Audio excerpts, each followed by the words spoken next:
આજથી અંદાજિત એકાદ મહિના પહેલા હું જ્યારે ગુજરાતના ચૂંટણી પંચની ઓફિસે હું અને ચૈતરભાઈ વસાવા બંને ગયા હતા, ત્યારે ત્યાં ચૂંટણી પંચના મોટા મોટા સાહેબો બધા બેઠા હતા. એમને મેં અને ચૈતરભાઈએ પ્રશ્ન કર્યો હતો કે તમે જો SIR ની પ્રક્રિયા કરવા માંગો છો, એટલે કે રાજ્યની મતદાર યાદી સુધારવા માંગો છો, મતદાર યાદીની ખામી દૂર કરવા માંગો છો, મતદાર યાદીમાંથી ખોટા નામ દૂર કરી અને મતદાર યાદીનું શુદ્ધિકરણ કરવા માંગો છો, તો 1 મહિનાની કડક ટાઈમ લિમિટ શા માટે? તમે 2 મહિના, 3 મહિના, 4 મહિના શાંતિથી કામ કરો. ઉતાવળ શું છે?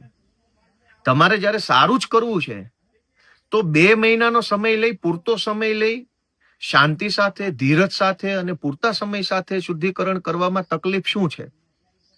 ત્યારે ત્યાં જે ચૂંટણી પંચના મોટા મોટા કહેવાતા સાહેબો હતા, એની પાસે હાસ્ય સિવાય કંઈ હતું નહીં. અમારી વાત હી કરીને કાઢી નાખી.